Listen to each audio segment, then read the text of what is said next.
And the topic of my talk today is Female Gaze in Ukrainian War Documentary, Performing Cultural Trauma.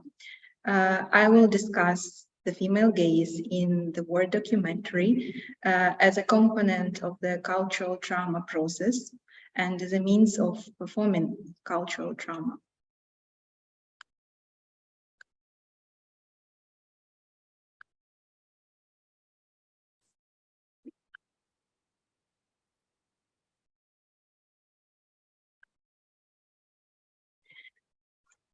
It is a well-known fact that women have long been underrepresented in the public sphere due to gender discrimination, and they were perceived as spectators of social processes. In comparison to men, they were thought to lack agency. In particular, this is related to the realm of the armed resistance, where only men were thought to possess subjectness. In Ukrainian history in particular, there were Cossacks, or as we call them, Ukrainian knights, who in the modern era in the 15th century formed democratic military units and territorial units in the east of Ukraine. Cossacks took an active part in the formation of Ukrainian state in its struggle for independence. Also, they participated actively in the cultural life of the Ukrainian society of that time. And nowadays, a lot of Ukrainian activists and soldiers in general are compared to Cossacks. They are also metaphorically called Cossacks, but it must be acknowledged that historically Cossacks were only men. And today, I guess that this image is no more relevant because today the image of only male resistance to colonialism, in general male armed resistance or oppressed female nation is not relevant. Men and women have equal constitutional rights and liberties in Ukraine, and women were active participants, for instance, in the Revolution of Dignity in 2014, and that year also after the Russian invasion of Ukraine, women joined the armed forces of Ukraine, and according to the current statistics, up to 20% of our military forces are represented by female, and 59% of Ukrainian women reported to be ready to participate in the armed resistance to the Russian occupation, or in other words, they are ready to join the armed forces of Ukraine. So we see that this image of the male resistance is not up to date. At the same time, for sure, women as a social group is the most vulnerable social group during the war, because it is predominantly women and children who flee from Ukraine because of the war. Women also become the victims of different war crimes committed by Russian military, such as attacks on hospitals, on maternity houses and hospitals. But even though women, in fact, are predominantly the victims in this war as civilians, it doesn't mean that we need to essentialize the passivity of victims and this status as identical to the status of people who are incapable of acting, of resistance, and so on. So does the agents not victims trope that also essentializes the agency in general as the category that celebrates action and only action by definition. In my opinion, the more fruitful approach is another one. I will refer now to the words of the Swedish social anthropologist Gudrun Dahl. According to this scholar, it is reasonable to see preparedness to act appropriately out of one's perceived situation as an, in principle, universal human trait, while the opportunities to achieve an impact are unequally distributed. So, according to this expression, it is more reasonable to consider women's agency as inalienable characteristic in general and address women's multiple roles at war as participants of civil, military resistance, as representatives of the vulnerable social group, but still recognizing their agency. This perspective of Ukrainian women and their resistance is in the focus of the creative work of Ukrainian filmmaker and writer Iryna Tsilyk. Today, I would like to refer to several of her documentaries. They are Tayra and Kid, created in 2017 within the almanac, cinema almanac, The Invisible Battalion, and a full-length documentary, The Earth is Blue as an Orange, released in 2020 as the embodiment of the female gaze in Ukrainian War Documentary. I will also consider these films as cultural performances in the cultural trauma process. So in these films, the female director, Iryna Tsilyk, tries to represent specific experiences of being a woman at war as a volunteer, a paramedic, a stormtrooper, a mother, in their complexity, tension, and ambiguity. I would like to remind that in 1970s, Laura Mulvey actualized the notion of gender gaze in film theory. And in her famous article, she undermined the male gaze as, in general, an objectifying perspective when characters, especially female characters, were regarded as passive objects of desire. I will rely on the definition of the female gaze by an Australian scholar and filmmaker, Lisa French. Her definition does not mirror Mulvey's concept of the male gaze. On the contrary, according to her, the female gaze privileges female agency and is shaped by female look, voice, and perspective. This is, quote, in effect, the subjective experience or perspective of someone who lives in a female body. This approach, in contrast to the male gaze, it prioritizes a non-objectifying mode of filming and visual representation based on what Joey Soloway explains as feeling, seeing, feeling the gaze, and returning the gaze. In other words, this attitude is a reflexive attitude that considers different possible unique experiences that are all relevant. So Iryna Tsilyk, I will remind again, a female film director, addresses the female experience of war in her documentaries. In her works, she undermines a shared experience of women's otherness imposed by the male gaze, this objectifying perspective, by a society in Ukraine, Ukrainian military commandment, and especially in the context of the Russian-Ukrainian War. For instance, in her short documentaries, Tayra and Kid, she gives the voice to Ukrainian women who voluntarily decided to join the armed forces of Ukraine.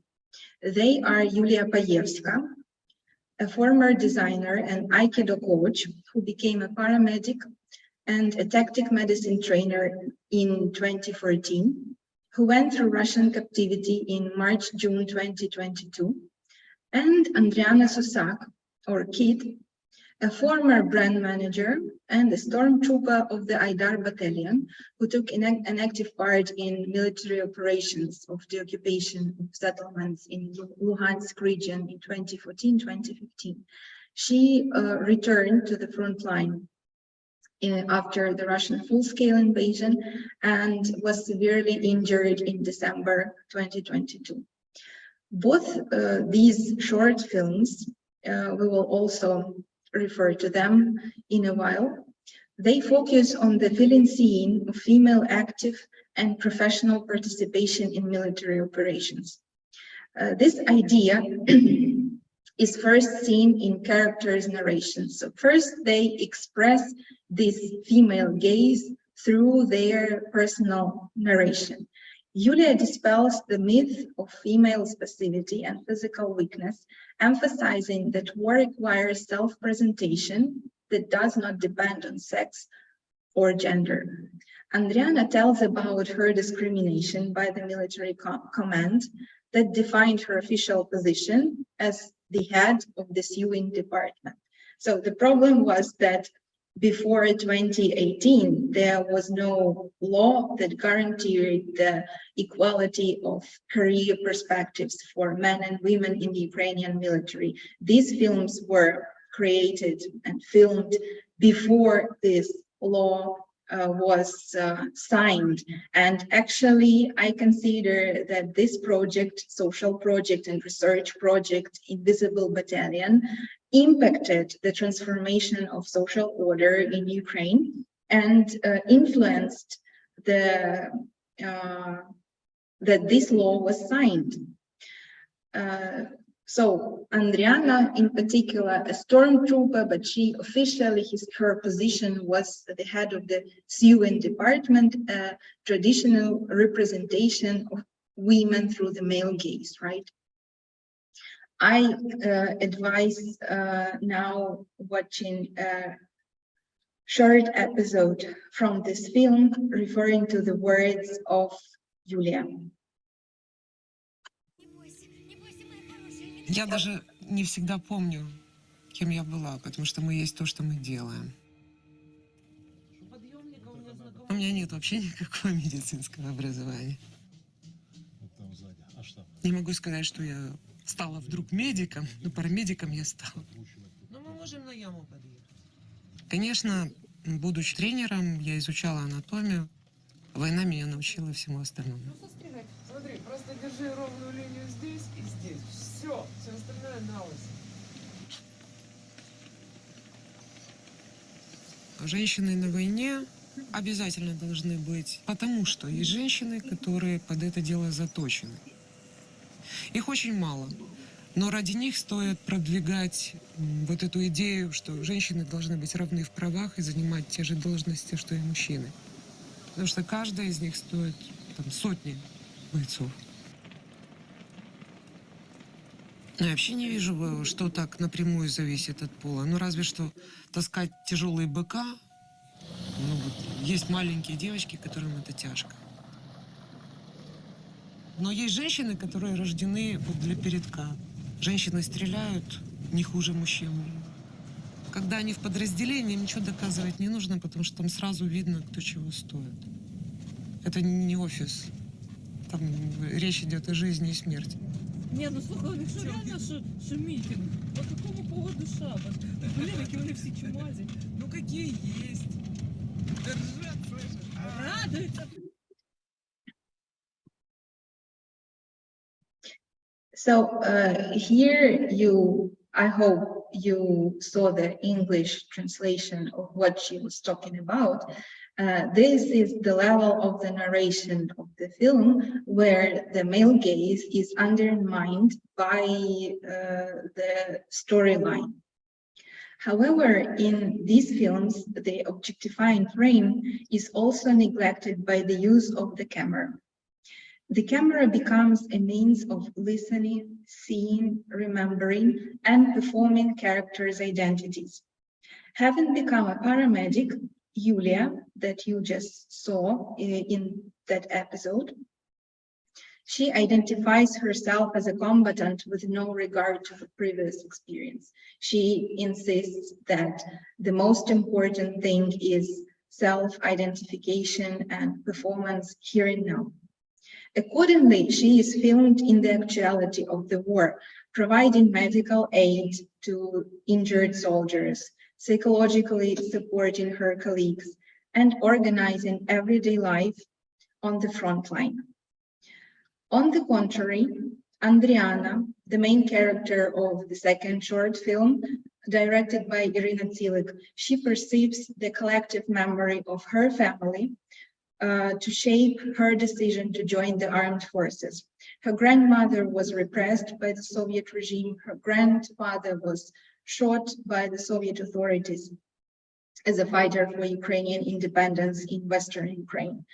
Therefore, she is filmed not in the actuality of war, but in the places where cultural memory is commemorated and preserved. In particularly, she is filmed in the National Museum of the History of Ukraine in the Second World War in Kyiv, where her personal military equipment is exhibited, at home with her family, recollecting their stories, and in the communication with her demobilized colleagues. She thus tries to cope with her traumatic experience by recollecting what happened to her family and to herself personally during the war. And now I'd like to demonstrate the next episode from the second short film about Andriana.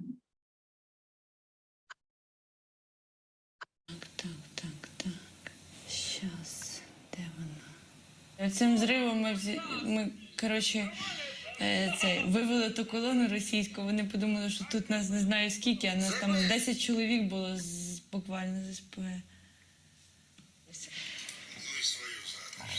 Оце одна із самих складних операцій. Це я. Для мене із самих трагічних, тому що в нас в цій операції загинув цілий підрозділ. І це одна людина, яка вижила від удару танка, яка перенесла 35 операцій. Це був шалений ранок, ми всі сміялися. І всі дурачились, і ті, хто загинули, вони просто підходили. І є такі моменти, коли вони підходять до мене і кажуть, ну що, мала, давай поцілунок, після обіду п'ємо каву. А вже після обіду не було кави, тому що не було з ким пити каву. So, a lot of time in this film, she is filmed while watching her personal videos, her personal documentary. So this is the documentary within the documentary film. However, another dimension of the female experience of war is presented in the full-length documentary film by Iryna Tsilyk, The Earth is Blue as an Orange. This film depicts the life of a single mother, Hannah, who brings up her 4 children during the war in the Donetsk region. Despite the Russian shelling of this region, because this city is very close to the front line, and now it is occupied, she endeavors to make her life dignified and fill the life of her family with happiness somehow. Iryna Tsilyk's perspective on war embodied in this film is based on neither the grand narratives nor major events of the war. The film rather communicates the experience of a mother in a situation of constant danger. She has a strong feeling to belonging to her family and to her homeland. That is why she decides to stay in her hometown to take care of her family, her parents, her children, and then participate in the rebuilding of the town after the war. This idea of hope for restoration is embodied in the audio dimension of the film. It is interesting that only Hannah's house is full of different sounds, such as music performed by her elder daughter and the second daughter, children's laughter, reading aloud books together, discussions of the film script written by her elder daughter, Miroslava, and so on. And this noise is contrary to the emptiness and to silence of the external space because of the war. Well, there is still some noise because of the shelling, but that means that the silence means that not many people were stayed in that city. So the house, inside of the house, there is life and there is music, because one of her daughter plays different musical instruments, but outside of the house, everything seems to be empty. Witnessing this emptiness, the family does not demonstrate the lack of agency. The demand for an agency as dignity is embodied in Miroslava's decision to record interviews with the family members for her own documentary. I will remind again that Miroslava is the elder daughter of Hannah, and she creates her own documentary. So again, Iryna Tsilyk's documentary film here is about another film and life, well, the life of the family, and a documentary film created by a girl.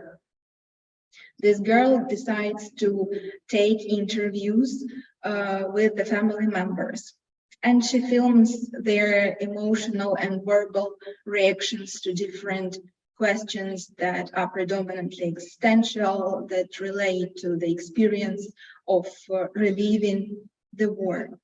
And by this situation of the interview, she constitutes the situation of a gaze. When the family members gather together, they look at the person who is interviewed, and a camera is gazing at the respondent too. But this gaze is not objectifying or disempowering. The camera and the family create an atmosphere of trust to sincerely share feelings and find support of each other. In her film, Miroslava also turns back the gaze when she playfully, through the game, reenacts the war in the local school. Children pretend to hide from the Russian shelling, and while filming, they actually teach each other how to react, how to behave during different situations. This experience of listening to each other and replaying the war becomes therapeutic and dignifying. And now I think it would be relevant to refer to some episodes from this film, although I hope we would be able to watch it when we invite this film director. I hope she agrees to come and present this work. So, for instance, here is the situation that I referred at school when the girls create their film about children in this town, Krasnohorivka, and they pretend to teach them. But here we see that this gaze of the camera and the process of teaching, it becomes vice versa, because children in this game and reenactment, they share the knowledge, they share the skills, and they try to help each other, as well as they can help the teachers too. Unfortunately, I do not have here English translation, but I have just explained the situation to you, and I will try to translate it after you watch a few minutes. Діти, ми з вами живемо в червоній зоні, тобто в нас йде війна. Ви можете знайти небезпечні речі в будь-якому місці. Ви можете знайти їх в лісі, ви можете знайти їх в парку. Тому ви повинні бути дуже обережні. Якщо ви їх знайшли, ви повинні відійти на небезпечну... Надо позвонить по номеру 101. Повідомити про це дорослим. Или если нет то родителей, и ты один ходишь и нашел мину, сказать прохожим. So here it is funny that one of the Hannah's girls, she pretends to be a teacher. So her character in this film is a teacher, and she has to teach these children how to react when they find a mine or when there is a shelling. But she forgets her lines. And in this situation that is directly connected to the everyday life of these children, the children themselves teach her and remind her her lines, even though they do not know the script, but they do know their everyday life. So here they switch the roles. And in another episode, I would like to show you how they film these interviews and what is the atmosphere when the family is gazing directly at the respondent as well as the camera, but still this communication is not objectifying at all. On the contrary, it helps the participants to reflect on their experience and share it from the bottom of their heart, because war is their actual everyday life, and not every day they discuss and try to reflect on those things. But the situation of filming enforces them to share and to relive and to experience it again, making us, the audience, witness. Как переживали дети, может быть, в силу своей как бы неопытности и того, что им не так уж много было лет. Судя по моему ребенку, например, переживал, наверное, он сильно, потому что некоторое время, наверное, с год я замечала, как он спал с открытыми глазами. Изменила ли тебя война? Отвечать на этот вопрос? Конечно. Блин, вы мне не поверите. Ну, почему? Я бы сейчас была довольно намного умнее, намного более собранными мыслями, чем сейчас. Вот, и типа... Но, как бы, у меня было бы сейчас еще более раздутое эго, потому что признавая свое превосходство над другими, это возвышает твою планку. Вот. Но это как бы плохо. Ну ладно. Вот. Но в плане, типа, как бы чувств, эмоций, то я стала очень раздражительным и злым человеком. Что если бы не было войны, я бы осталась таким же милым и добрым ребенком, каким я была. So here, unfortunately, I saw your question. There were no subtitles because I do not have them, but I may explain that in the last episode that you saw, there was an interview and the relatives talked, the mother posed the questions. So this was like a circle when everybody can pose the question and others feel safe in this environment to answer all the questions. And one of the daughters of Hannah shared that the war has transformed her personality. She thought that if there hadn't been a war, she could have become smarter, she could have been more joyful, and the war has transformed her into a person who is irritated, who cannot be concentrated on different things.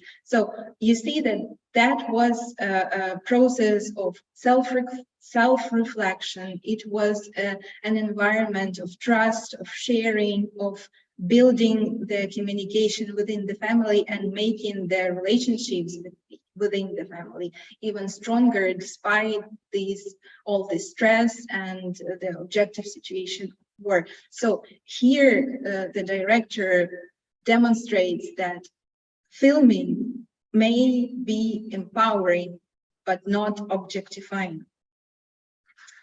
In addition to that, I also suggest that these films, Tayra, Kid, and Earth is Blue as an Orange, may be regarded as performative testimonies that participate in the construction of cultural trauma of female underrepresentation in the Ukrainian public sphere, and they also communicate the traumatic experience of the Russian-Ukrainian war.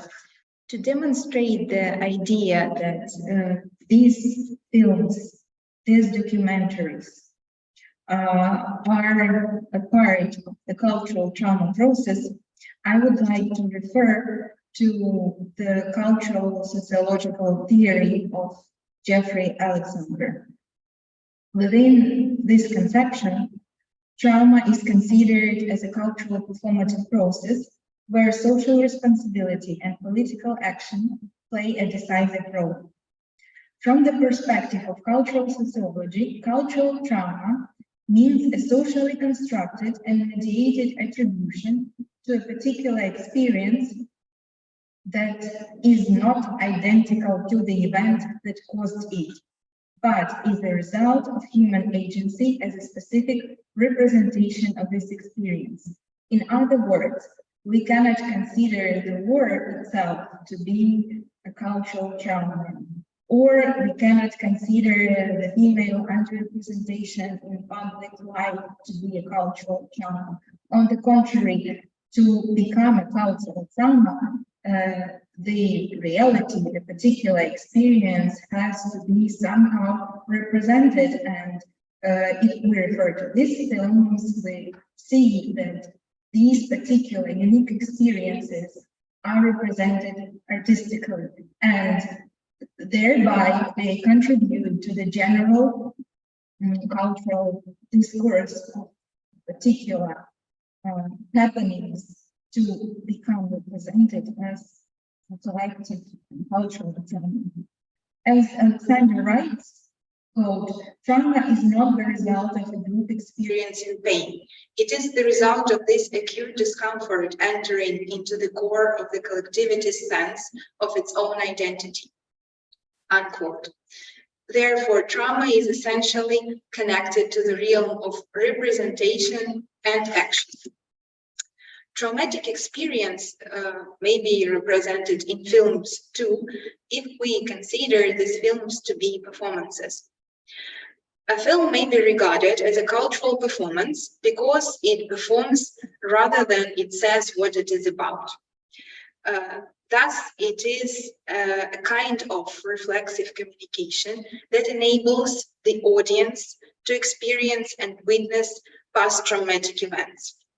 Through witnessing as a specific mode of communicating experience, audience also participates in constructing, narrating, and performing cultural trauma that cannot be traced without this communicative process.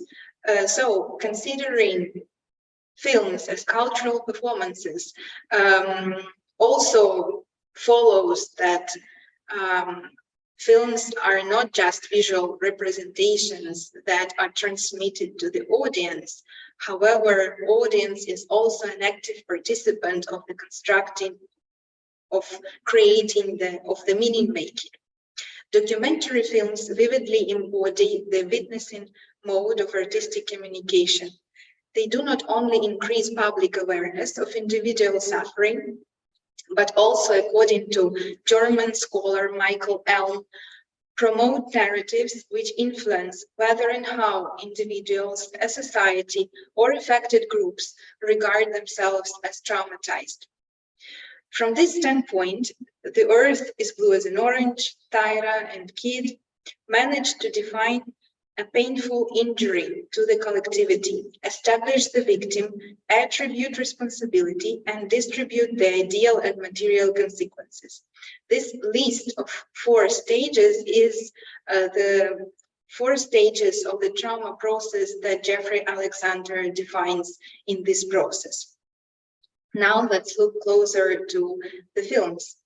In The Earth is Blue as an Orange, the trauma process unfolds within the film itself, in my opinion. So here the film outlines the traumatic experience of war through the performative means of reenactment. These means create both therapeutic and social transformative impact.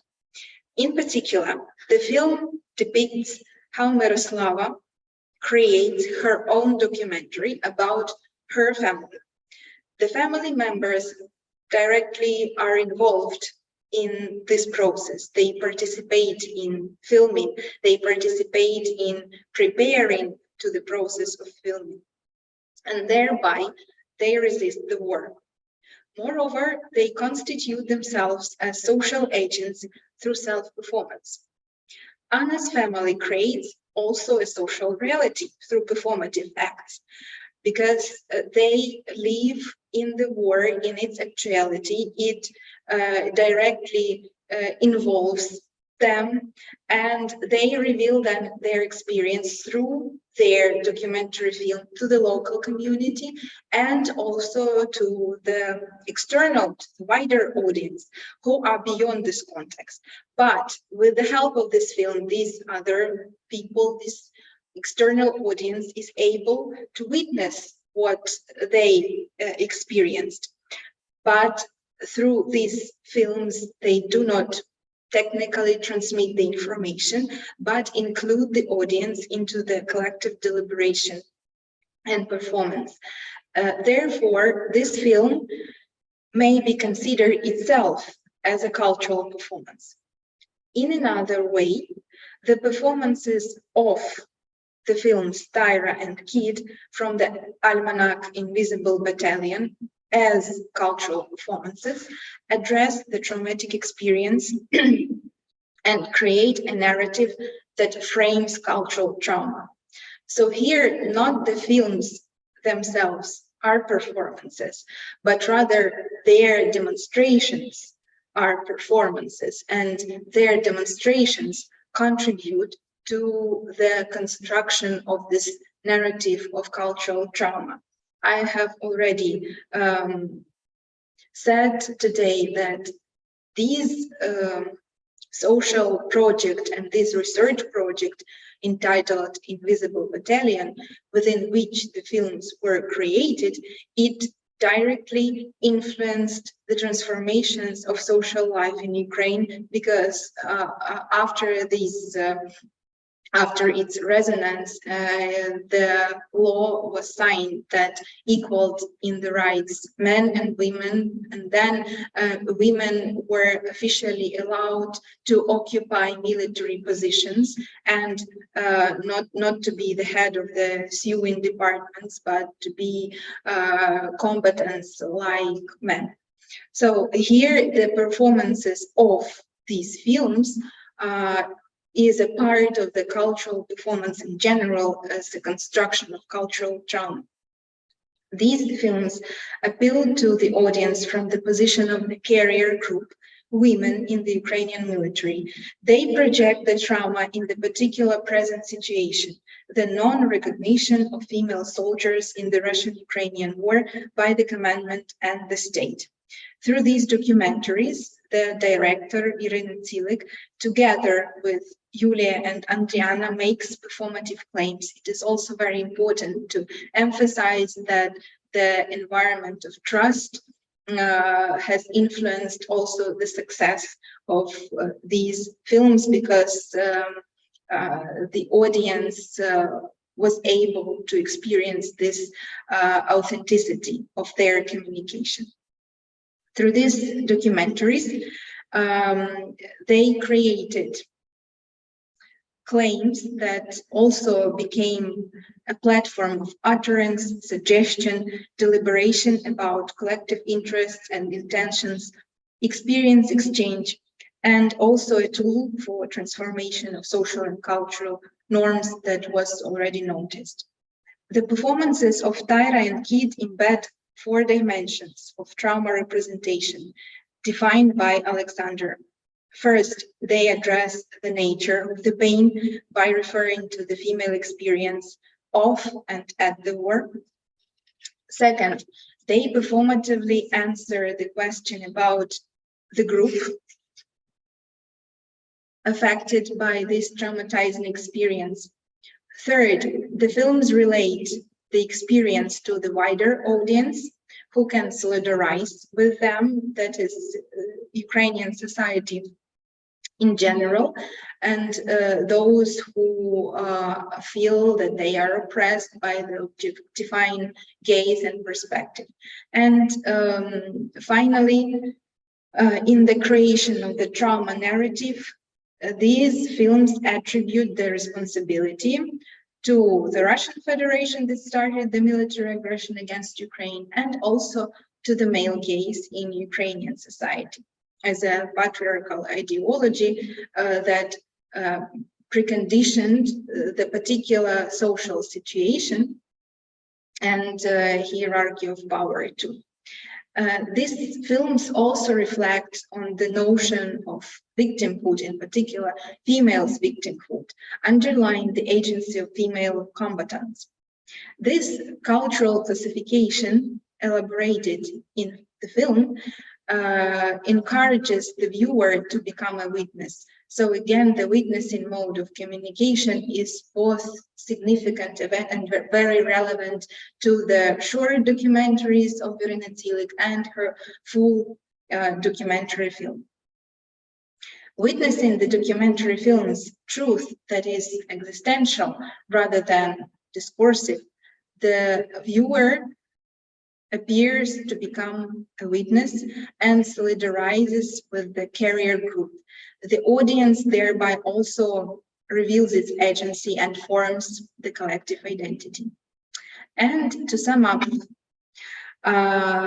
this narration and representation of these films today, these documentary films address the female perspective of the war experience and different roles acquired by women within this context of the war. Iryna Tsilyk deconstructs the agents, not victims trope as a collective representation of women's participation in the war. She demonstrates that the war violence does not objectify Ukrainian women as passive victims. And in general, this dichotomy of passivity and agency is quite irrelevant. She undermines also the male gaze as an objectifying frame of presentation and replaces it with a feeling-seen approach of the female agency. And that is how she also demonstrates that both the dichotomy of passivity and agency and the male gaze are in appropriate positions. Moreover, she reconsiders the role of cinema in public life, in constructing, performing, and reliving cultural trauma of female underrepresentation in Ukrainian society, in Ukrainian public sphere in general, and the female experience at war. Expressing the existential truth through witnessing in the documentary films as cultural performances, she, together with the actors that also contribute greatly to this significance of these films, they contribute to the formation of Ukrainian cultural memory and deliberation about our collective identity. Thank you for your attention, and I would be glad and grateful if you share your thoughts and deliberations about this topic of female gaze in general and Ukrainian war documentaries.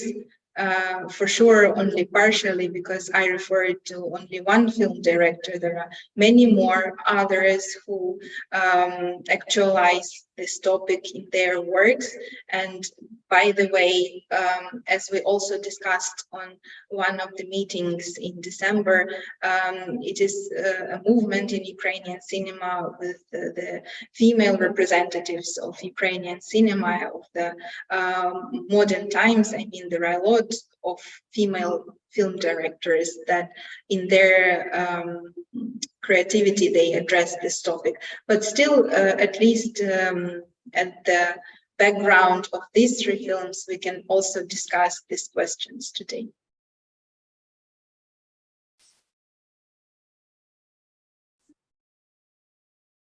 Thank you, Mariia. It was very interesting. I've learned a lot, actually. I didn't know that filmmaker. Bravo, as Miley says, is just jesting.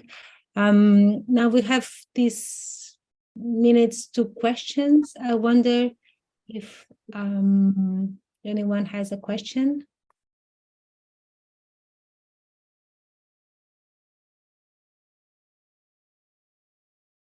Everybody just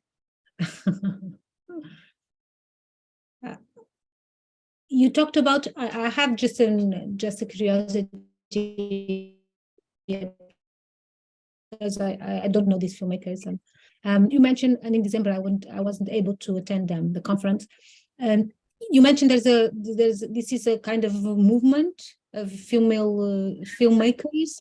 Maybe it was inappropriate term, but I mean that the wave, because nowadays there are a lot of female film directors that create not only fiction films, but also a lot of documentary films, and even right now they are demonstrated in the current film festivals that took place even in 2022, and they refer also to the issue of the war, and as well as like Iryna Tsilyk, they also often go to the front line to create their documentaries, even though it may be very dangerous, but they still risk and create such films.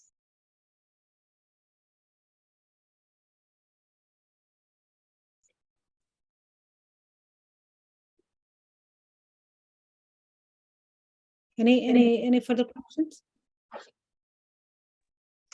Hello, I don't know if I can ask something. Are you hearing me? Can you hear me? Yes. Yeah, sorry. I'm Susanna, hello. First of all, thank you so much, Mariia, for your presentation. And I'm really looking forward to meet Iryna Tsilyk. You said she was invited for the conference. So I hope she can make it to be in Lisbon. It would be great. I'm just thinking about this, about the problem of your talk. What makes this female gaze different from any other kind of gaze?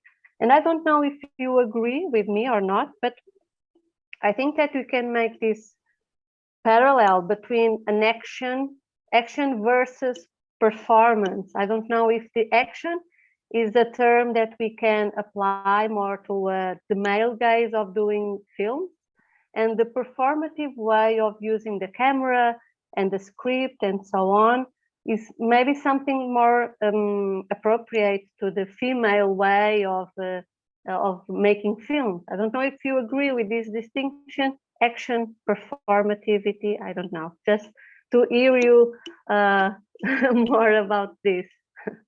Susanna, thank you for your questions and for your notices, because I think these questions are really very significant, because as far as I know, the notion of the female gaze is in general problematic, because it is difficult somehow to define the term, because some may consider it to be just an opposition to the male gaze, and then as an attempt to objectively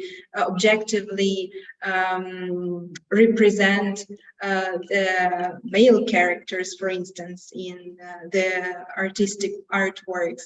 But still, it seems that it's too narrow and inappropriate to consider the female gaze just as a mirror concept of the male gaze.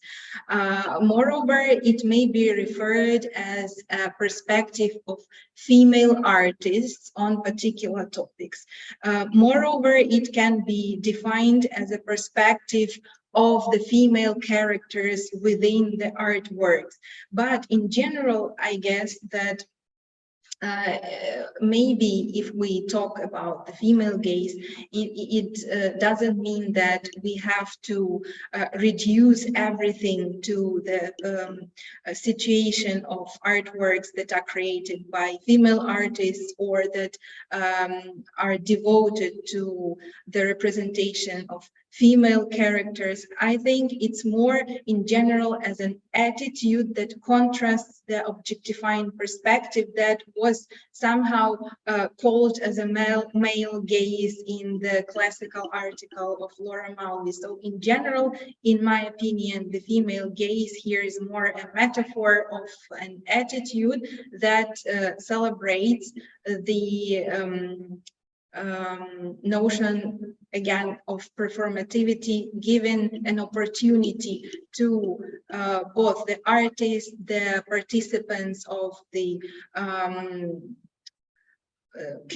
artistic communication, those who are somehow involved in all these processes, to perform themselves and to communicate in this atmosphere of trust without being an object of a desire in a very general sense. So here the female gaze in general is just paying attention to the personal experience, given the right to express these experience, to relive it together, to witness it, and to share it without trying to create and fix particular meanings in advance for the characters, for the directors, and for the audience. And I guess, yes, the notion of performativity here helps a lot, because it stresses this significance of the process instead of the structure and text that has more power and predicts this meaning-making process, making the participants dependent on it.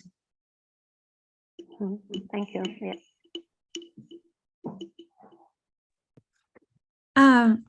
Hi, Mariia. I just, I don't really so much have a question. I really enjoyed this. I'm processing a lot. And I also, I apologize. I was a little bit late, so I always feel a little awkward bringing in a question and when I may have missed what I'm asking. But I did want to ask if you know this, thinker, writer, and researcher Pooja Ranjan. Have you heard of her? I think. Oh, no, it's great. It's great. I'm going to send you. So she wrote this book, Mediations, the Humanitarian Impulse. I'm just trying to find. And I actually have, I can send you. I just have to sort of find in my. So this is a Mediations, the Humanitarian Impulse and Documentary. She goes in to a lot with a lot of sort of push and pull on well, she goes into a history of sort of the use of endangered life and war in documentaries, and how there was a turn with more participatory and even performative documentary. Actually, I think she'd be very interested in how you're using that term. And her writing's really interesting because she's very curmudgeonly. She's sort of like attacks everything, but in a very sharp, very even manner.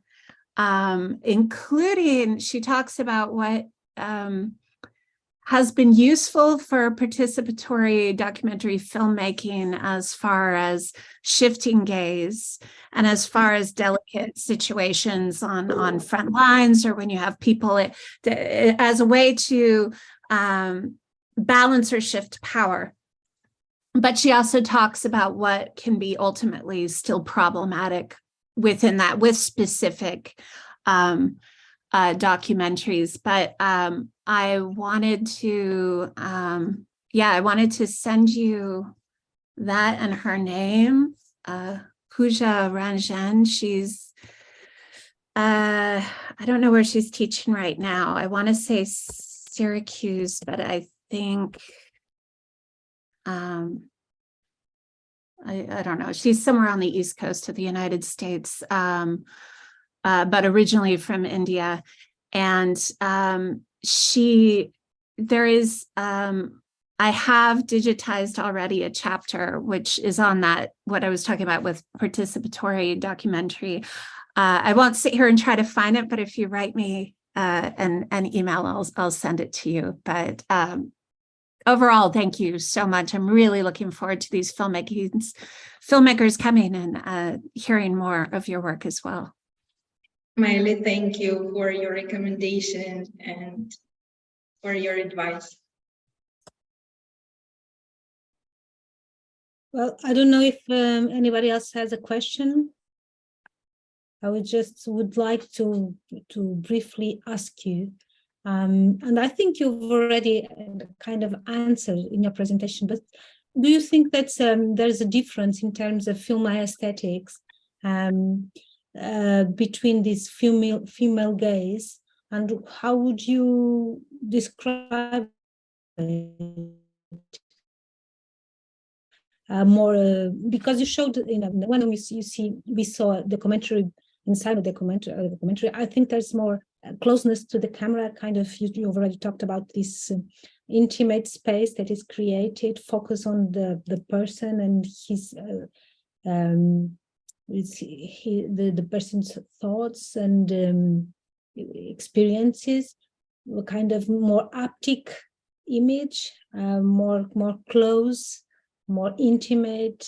Or do you think this it's just not an issue of content, a question of content, but also a question of form?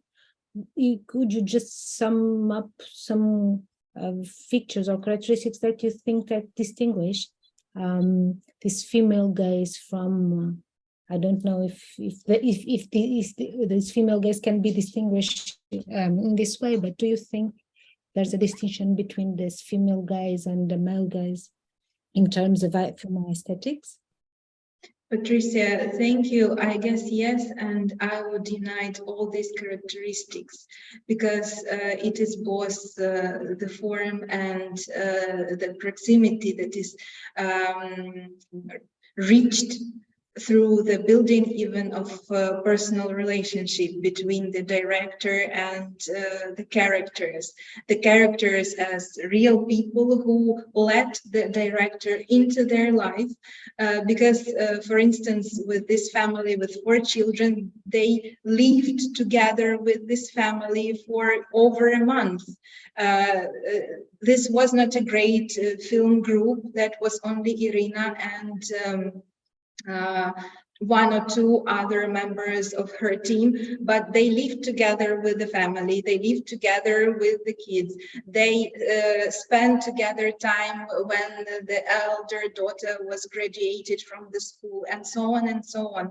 If we compare these films to other documentaries, I do not mean they are just other. When I know contemporary male film directors who also go to the front line to film this liminal experience of war, but from those films that I know, they come to the soldiers, they film the soldiers during performing their duties, and it's just another perspective, another side of this, the directness of the war, its actuality, but still there is a reverse side of the ordinary everyday life of regular families and so on, that I do not mean that men cannot film, for sure not, but somehow some film directors that are female film directors were able to achieve through building their personal contacts with those people and living together in these situations and paying attention just to their ordinary life. But for sure, the formal aspects are also important when you refer to the way of the camera acts, the situations, the scenes that are created, but that are intrinsically within the way of life, so they are not staged on, or they aren't created against the will of the characters that are filmed. So in general, it is the objective surroundings and environment that for sure makes its own impact on the general conditions of creating those films. But for sure, it's also this trust and authenticity that may be in films created by male directors, for sure, but we can witness and see it somehow appealing to the material that we have more in the films that are created by female directors. Thank you, Mariia. Any further questions?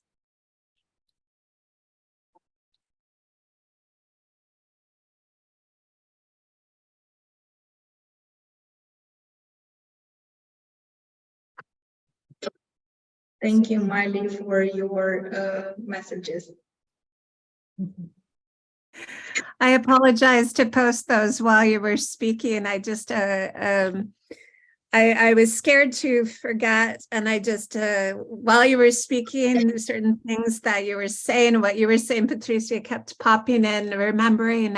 She actually writes quite a bit about gaze and looking, and who has the right to point and shoot, who has the right to that power. And she also she is starting to as well apply this to voice in films as well, and a little bit in sound studies. And this, I sent you, actually, I had forgotten that Courtney Stevens, a lot of her work, and especially this one, Terra Femme, when she comes, is exactly about that, about female gaze, actually in old archival travelogues. And she sort of ruminates a lot on this. And so that middle link is a conversation with Pooja and Courtney. And I think it'll be so interesting to, have you question Courtney on this as well in person. So anyway, I just, I wanted to share those, and I hope it didn't interrupt while you were talking. Absolutely not, thank you. It is very relevant, and I will for sure address these articles. Excellent. Well, I will also send you that chapter I talked about, and just thank you again. Thank you.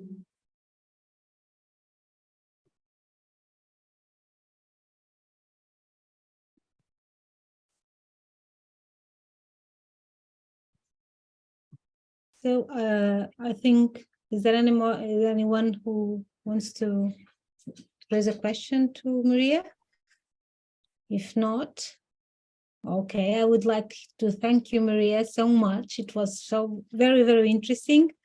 I hope we get to know more about Ukrainian cinema in the next few months with you, and with the conference that we are going to have in the summer on Ukrainian cinema and war. And so I'm looking forward, and to see if we can bring all these filmmakers. It would be great. Let's hope so. And thank you for this opportunity, Patricia and Miley, and all those colleagues who are here today. I'm very grateful for your time and attention to me and to this topic. Thank you. Thank you, Mariia. Thank you. See you.